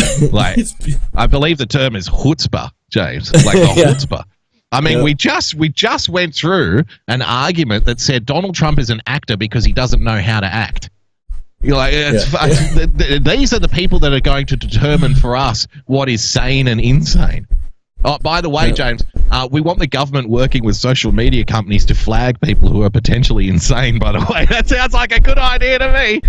I love how this chick's first words basically say that because you guys have all been reporting on Donald Trump maybe having Alzheimer's, he must have Alzheimer's. Because the reporters say he must have Alzheimer's. There's absolutely no evidence other than the stories that you guys keep fucking making up. So see, if we keep making up enough fucking stories, eventually he has to go and get seen by a doctor. Oh, wait, there's more. What about that fact that, I don't know, the President of the United States is the only member of our government that every single year has to pass what? Yes, a psychological cognitive test. That's right. He's the only member of our entire government that must complete a cognitive psychological evaluation every single year. So get that straight. There has been every single year his doctor saying he's 100% health and 100% in control of his mental faculties. End of discussion. Well, James, I want to give some further evidence that Donald Trump is insane. He has a problem with Antifa, the people who are standing against the fascists and the neo-Nazis and the white supremacists, James. He seems to have some kind of problem with these patriots.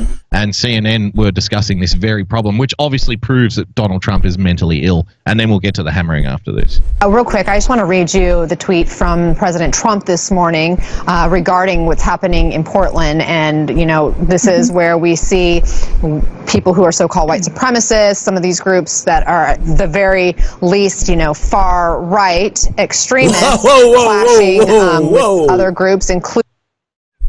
The Antifa is the far right. This is CNN, folks. CNN. No. That's not what they're saying. Don't be crazy. You're acting like a crazy person.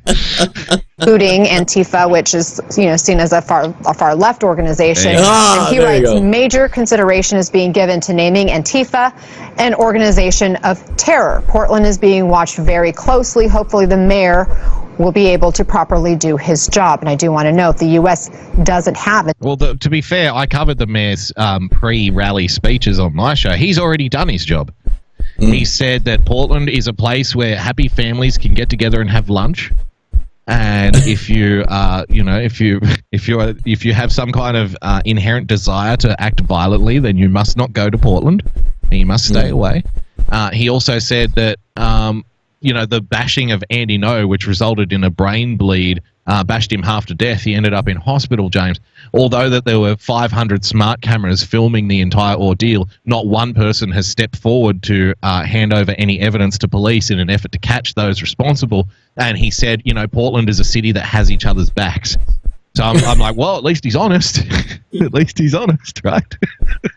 Domestic terrorism law, and no government agency designates domestic groups as being terrorist organizations. What's your reaction to that tweet? What's your reaction? So, this is on par with what the president does. He sides with the white supremacists. He sides with the white nationalists, with the domestic terrorists in our country, just as, he's incited violence against people of color. Portland is a progressive city. They want to ensure that they keep their city moving forward. We just want to keep moving forward because we're progressives, and progressives keep moving forward, James. Speaking of repetition, if you were to say that anybody who repeats themselves like they're saying it for the first time should be institutionalized, then I suspect the entire stable of corporate media identities for the racism stuff would probably be in line to get themselves a wristband and a padded cell, don't you think? It's not surprising that Trump would side away from the folks who are the peaceful protesters working to safeguard. Peaceful protesters working to safeguard democracy. Their city from domestic terrorism. They're working to safeguard their city from domestic terrorism, James. Yeah. Peaceful protesters. Yeah, can I show you this real quick before we get to the hammering? Let me show you their idea of progressivism as well as their peaceful protesters right here. There you go. Give it to me. Beta cuck for life. I like it. It's edgy. It's edgy, right? See how they spelt life too? See how edgy that is? That's out there, man. That's progress, baby. That's progress, baby. All right, let's hammer it up. Hammer it up.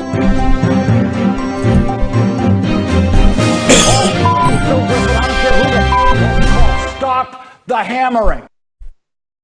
Well, James, I promised you something special on this edition of The Hammering, and you're not going to be disappointed. This is the moment where CNN, of all media outlets, realizes that social justice warriorism has gone too far. They bring on some fucking bureaucrat from the UK who is in control of advertising standards in the UK, deciding which commercials are legal and which ones are not, James. And I want you to watch very carefully the host of this CNN program as his brain starts to turn to custard whilst talking to this person whose position in life is completely and utterly useless. Check this out. 2 TV commercials have been banned in the UK for perpetuating, quote, harmful gender stereotypes. In this ad for Philadelphia cream cheese, new dads start enjoying the product so much that they forget all about the kids that they are tending. That's good. That's really good. Well, that's the Philadelphia. Yeah. Let's not tell Mom. The other ad is for Volkswagen. It shows men doing adventurous things while the only women are seen sleeping in a tent and sitting with a baby carriage. Right. I just say here straight off the bat though, is there anything more preposterous and wankerish than European car commercials? Like, is there anything worse on planet? I mean, there's people floating around in space. It's a fucking Volkswagen, man. Come on. It's a They're not Volkswagen. driving to Saturn. You might not even make it to the fucking store. You know, these guys are talking about you trying to drive it to space. Jesus Christ. I mean, they got guys doing long jump with one legs. What the hell? He wouldn't be allowed to legally drive the car because he can't press the brake pedal. You know what I mean? Like, what the hell is going on here?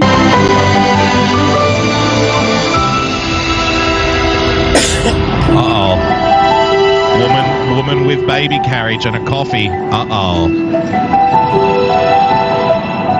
The e-Golf.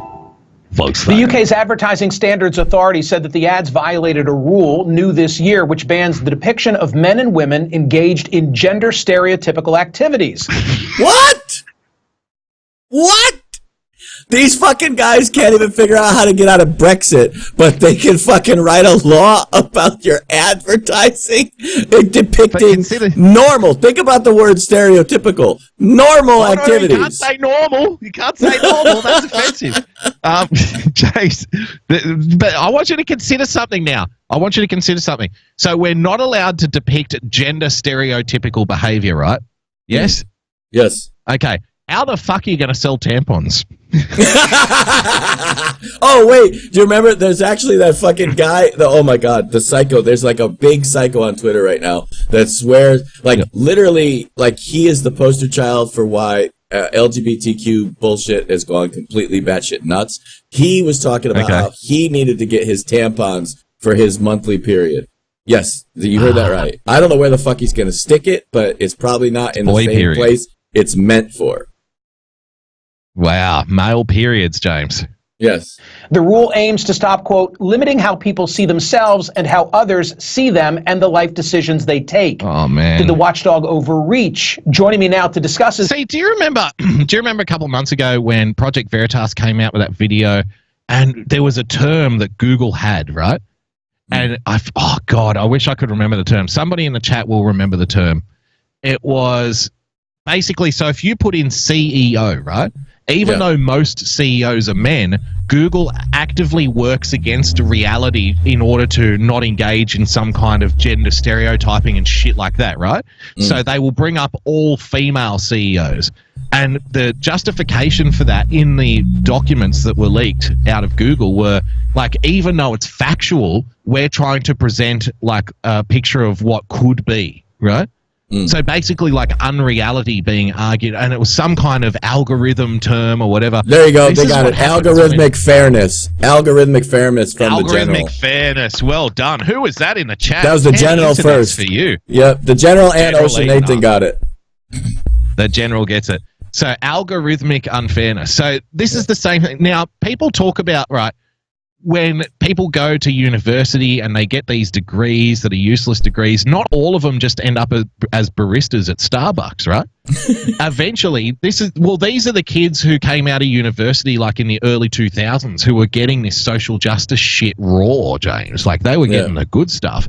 And now they're slowly starting to, as the baby boomers retire, they're slowly starting to come up in these various companies. And now this person has got a job with the UK government deciding for everybody else what is offensive and what is not offensive in advertising. And listen to the justification here. You're going to love this. Jessica Tai, the investigations. Now, I don't know anything about Jessica Tai. She's probably a very lovely person. Look at her job title. Investigations Manager at the Advertising Standards Authority. Jesus Christ. Investigations Manager. This professionally, I'm going to go out on a limb here and say professionally, hopefully I'm not offending anybody here, but professionally, this is an entirely 100% useless person. Like, you have nothing to offer the world professionally. If you are deciding that cream cheese commercials need to be taken off for gender stereotyping, I'm sorry, you have nothing to give. Hey, she has the title manager.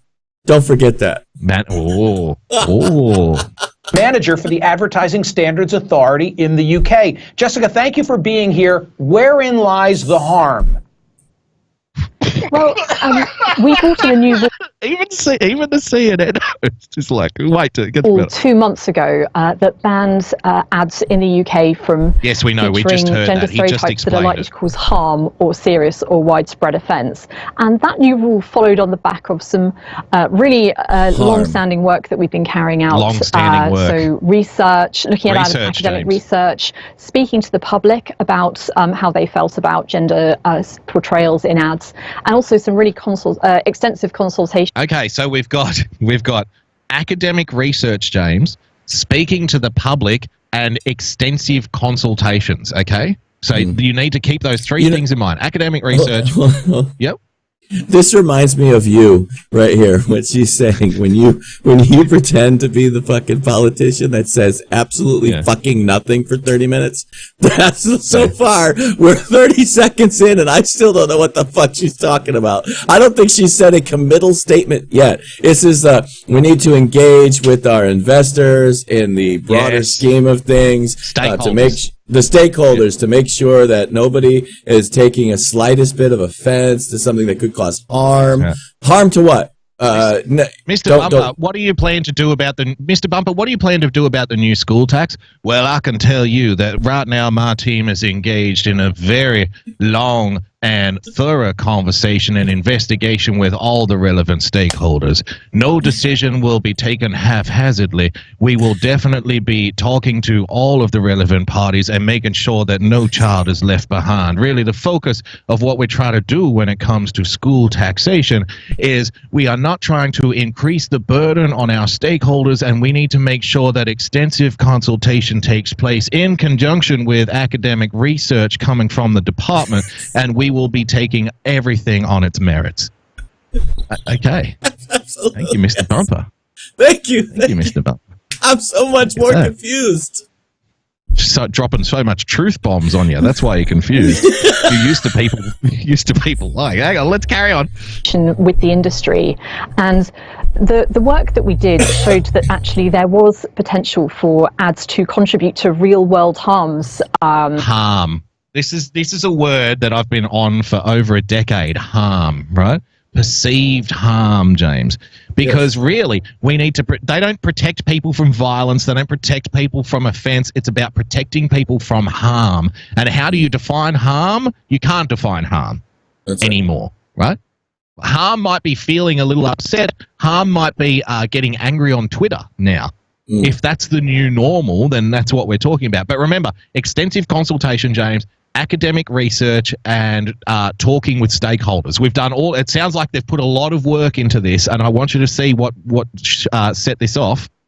You know, for example, we know ads affect people's behavior, and for example, they could affect how people feel they should act or behave, or perhaps their career aspirations. So that was why we brought in this new rule to ensure that ads weren't contributing to those real world harms. Real world harms, James. Even the CNN guy. Even the CNN guy, though. The whole point of an ad is to affect our behavior. They want to make us buy shit. That's why you sell an ad. Holy shit, this is the entire point. So that we know where to go to get whatever the fuck it is we want. I'm sorry, I must push back on your outdated, dinosaur, bigoted-like opinion.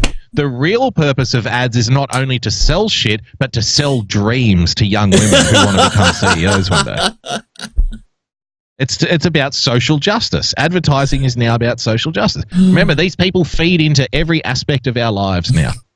Everything has to conform to social justice sensibilities. Remember, this person works for the government in the UK, not a think tank, the government. This is British listeners, this is your taxpayer dollars at work right here. But apply it to the conveyor belt, the cream cheese commercial, and tell me wherein lies the harm. If I'm an advertiser, I would be struggling trying to understand what's permissible and what's impermissible. What's wrong with this ad? Well, we received about 130 complaints about this. Oh my God. How many people live in the UK? 130 about complaints. 60-something million. 60 million, thereabouts. I get more complaints at my fucking condo complex, I tell you, than 130. These guys, and think about it, they're literally complaining about an ad that starts off with the career mom giving the kid to the stay-at-home dad. Like, this is already a whole gender studies win right here. It's already going the reverse. It's already reversing stereotypes. And then they're literally highlighting how the guy might be too dumb to watch the kid. Like, just think about exactly this. What she said. That's exactly what she says. Listen. And members of the public were concerned that it was portraying men as... This is the other thing too. Sorry to pause it, but they say, like, this person has literally a job she probably gets paid a lot of money to do this. And they talk about extensive consultation and academic research. 130 people complain. And so if you take the totality of a population and you would say, gee, this gender shit is getting out of control, that's the real source of the gender shit right there, is 130 people. Out of 60 million people, that's nothing, right? But what they do by magnifying it and creating whole government departments, they are making the problem bigger than what it is. They are making the problem, and they're making it a problem for everybody, right? Do you see my point here? So then we get outraged and we say, oh, these gender people are just fucking going crazy. They're taking over. And people would say, oh, that's ridiculous. It's a conspiracy theory. And I've always said you don't need a lot of people. It's just one person who works for the government who can turn a non-issue into a big issue, right? Now do you see how it works? 130 people was enough to get this on CNN. Actually incapable of looking after their children, and the guidance that we essentially incapable of. Men were portrayed as being incapable of taking care of their children, James. Trying to understand what's permissible and what's impermissible. What's wrong with this ad?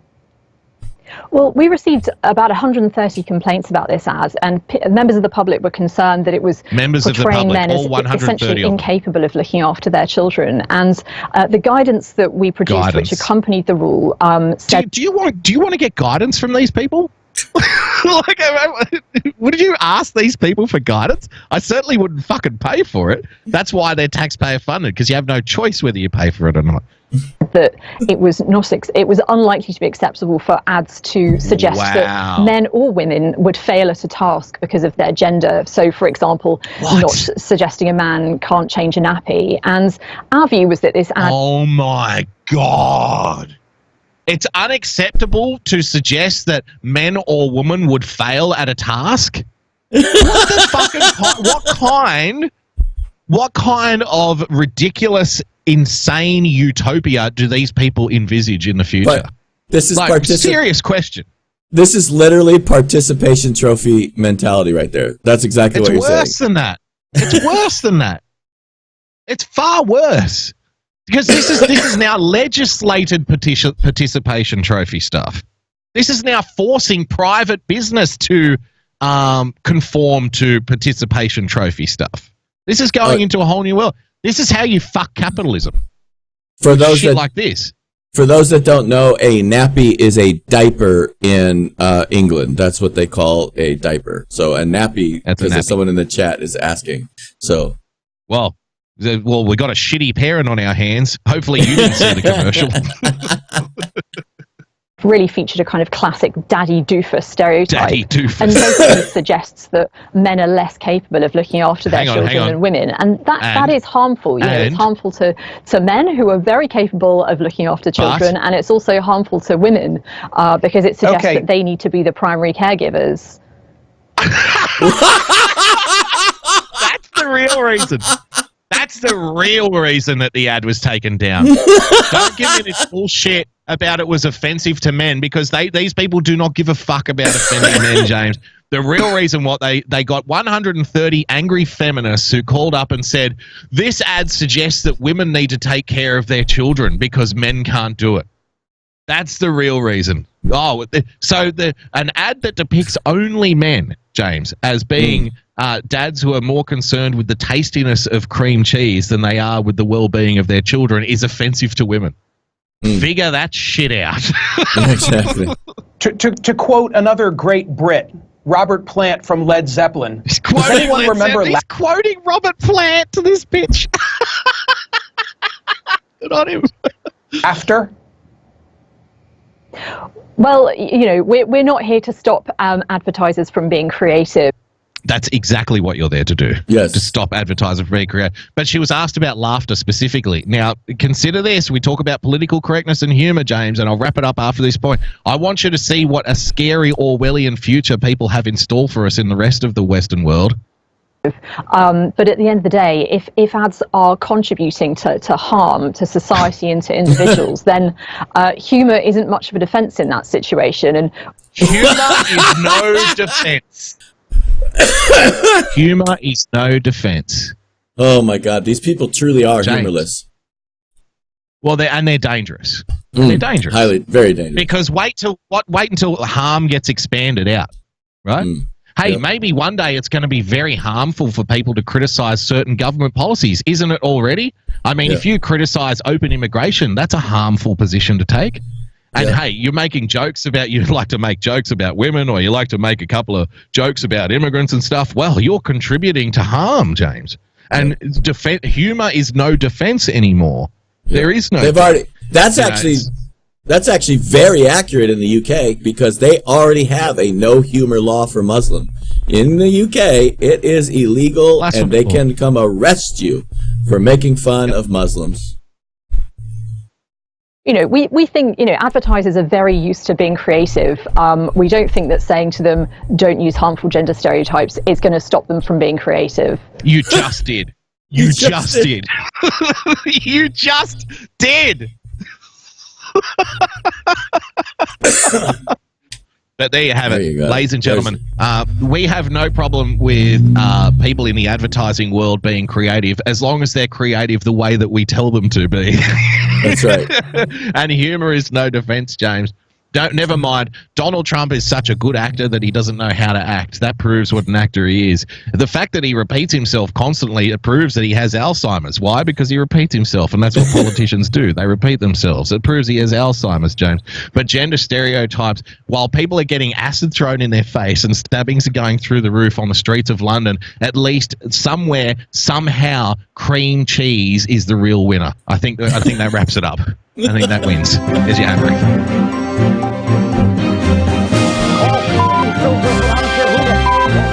Stop the hammering. Folks, that's about all the time we got for you today. On the way out, we're going to play a clip of Donald Trump, but I just want to clarify, I was doing the math while Boogie was talking there, and those 130 complaints, rest assured, the United Kingdom, you are in the power of the serious majority percentage of 0.0002166 repeating percentage of your population. 666? Yeah, it's 6 is repeating. Yeah, exactly. Makes perfect fucking sense. There you go. Not even a statistical blip is controlling the United Kingdom right now. Everybody, we'll see you next week. If you want to follow him, you can follow him at Boogie Bumper. If you want to follow me, you can follow me at Real Person PLTCS. If you want to follow us, you can follow us at TAV Show, and you can find all our prior episodes on TAVshow.com. Take care, everybody. No, I'm very happy with Mike Pence. I think Mike Pence has been an outstanding VP. I think that he's been incredible in terms of the love that a lot of people, especially if you look at the evangelicals and so many others, they really have a great respect for our vice president, and so do I. And so do, I think, most people. No, I wouldn't be thinking about that. A lot of people, amazingly, they bring different names up, and they brought a lot of different names up, and that's by the way, at some point I'll let you know, but that's by the way standard. That's standard. Everybody thought that President Obama was going to change Biden. They all thought that in the second term he was going to change. Everybody thought it, and he didn't do that. But no, I'm very happy with Mike Pence. Okay, thank you all. Thank you.